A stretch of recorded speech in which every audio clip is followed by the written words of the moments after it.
ijambo kandi hari uwari guhaye. Iyo wahawe ijambo abantu bose baba bateranye, ari wowe bahanze amaso kuko wahawe ijambo. Uhaguruka bareba, ukagenda bareba, ukavuga bareba, kuko Imana yaguhaye ijambo. Iyo wahawe ijambo abantu bose baba bateranye, bafite amatsiko menshi yo kureba umuntu udasanzwe. Uhaguruka bareba, ukagenda bareba, ukavuga bareba, kuko Imana yaguhaye ijambo.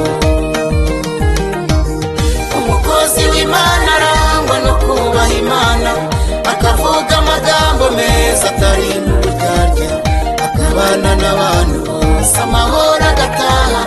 Imana yabireba ikasigaye itera kashe, ibisubizo bikaza kubera gusenga Imana ivuga. Umukozi w'Imana arangwa no kubaha Imana, akavuga amagambo meza atari mu buryarya, akabana n'abantu bose amahoro agataha. Imana yabireba ikasigaye itera kashe, ibisubizo bikaza kubera gusenga Imana ivuga.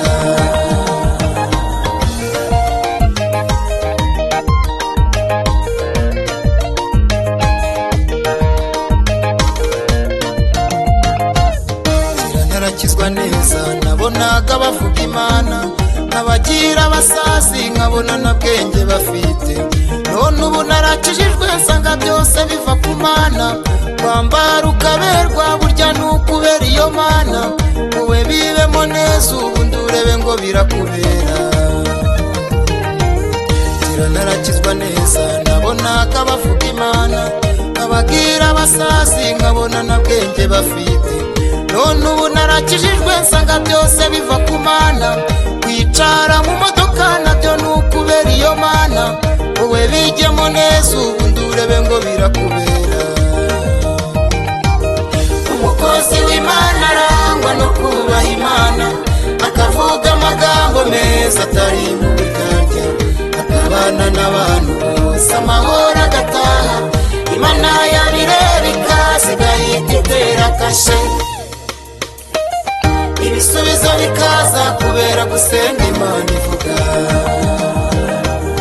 Umukozi w'Imana arangwa no kubaha Imana, akavuga amagambo meza atari mu buryarya, akabana n'abantu bose amahoro agataha. Imana yabireba ikasigaye